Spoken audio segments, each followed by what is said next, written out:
has a committed faculty and graduates who strive to improve the quality of life in Southern California and all over the world, practicing the discipline of learning and the art of caring every day.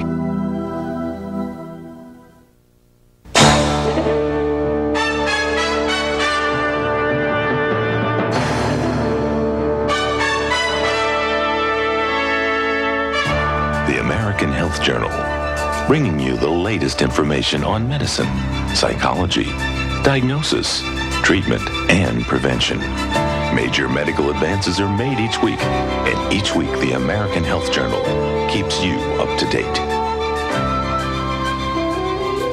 Hello and welcome to this edition of the American Health Journal. I'm your host, Roger Cooper. In this special edition of the American Health Journal, we'll dedicate the entire show to the leading cause of death among men and women: cardiovascular disease, which affects an estimated 60 million Americans. Today we have the opportunity of introducing you to Dr. Louis Ignarro, the 1998 Nobel Prize winner in medicine. When I was in Europe, actually when I was in Naples, Italy, which is where my dad was born many years ago, this is when I first heard about the announcement of the Nobel Prize. And actually, I refused to believe it until my colleague who had invited me to give a lecture showed me on the computer, in the internet, at the Nobel site, that I was awarded the Nobel Prize in medicine.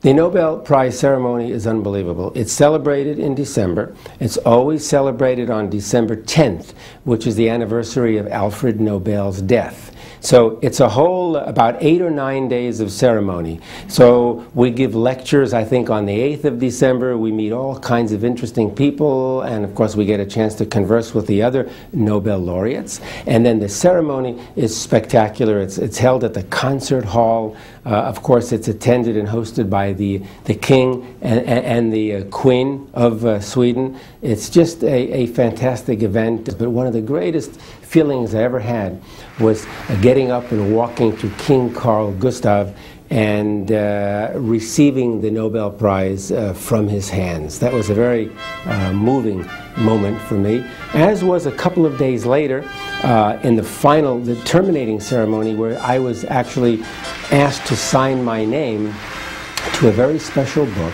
that had the signatures of all of the Nobel laureates who preceded me from 1901 through 1997.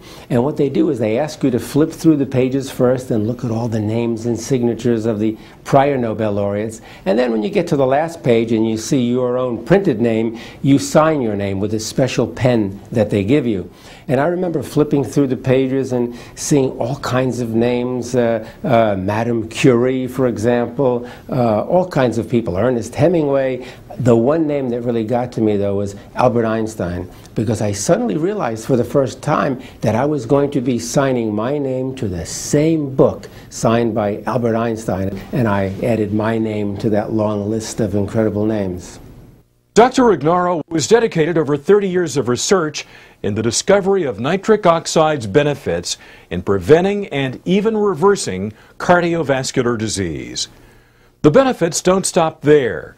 It can also reduce high blood pressure, lower cholesterol, and age-proof your cardiovascular system. Dr. Ignarro will also explain what nitric oxide is, the important role of L-arginine and L-citrulline in boosting the production of nitric oxide, and also other necessary supplements, including vitamins, exercise, and diet, all the ingredients to a more healthy and better quality of life. Coronary artery disease occurs when there's an impairment of blood flow to the heart. The heart has its own circulatory system, and that circulatory system is called the coronary arteries. When people develop atherosclerosis or high cholesterol levels, this can result in plaque deposition, plaque formation in the arteries. And as those plaques grow and grow, they can obstruct the flow of blood. This can lead to a decrease in the flow of blood and therefore the flow of nutrients and oxygen to the heart, to the point where when you need your heart during exercise or walking up the stairs or changing a flat tire or almost anything else, if the heart does not get enough blood or oxygen, it's going to feel pain due to ischemic damage. That is essentially a heart attack. Nitric oxide is a chemical or a molecule, or you can even call it a hormone that is present in the body, which functions in certain specific ways within the cardiovascular system. It's our way of protecting ourselves, literally, against cardiovascular disease. It's a molecule, for example, that lowers the blood pressure. It's our way of preventing strokes and heart attacks. The arteries make nitric oxide for the purpose of lowering the blood pressure, improving blood flow to organs, because nitric oxide is a vasodilator. It widens or relaxes the arteries so that more blood can flow through. That's going to lower the pressure within the plumbing, within the arterial system. And again, it protects against coronary artery disease because it can lower the bad cholesterol levels, and so on. So it's the body's natural way to protect against heart disease, provided we make enough of it. Nitric oxide is considered to be a lifesaver because it's the body's natural way of protecting against cardiovascular disease. Cardiovascular disease is the #1 killer, not only in the US, but throughout the world.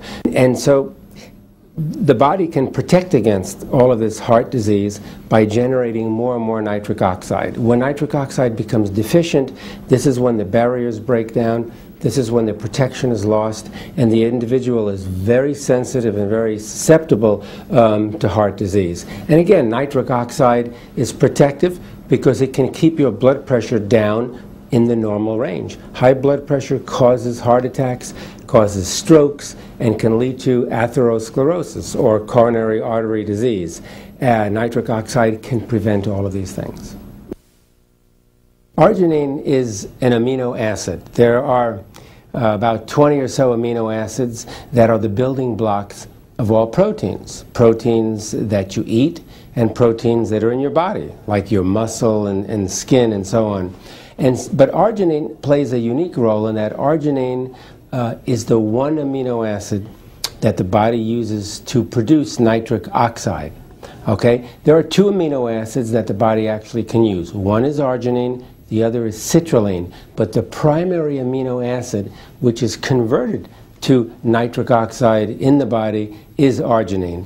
And it's very important, therefore, to maintain normal, healthy levels of arginine at all times, because when we develop certain cardiovascular and related diseases that are characterized by a deficiency in nitric oxide, the main reason for the deficiency in nitric oxide is a deficiency in this amino acid arginine. So if you have too low a level of arginine, you're not going to make sufficient amounts of nitric oxide to protect your cardiovascular system against disease.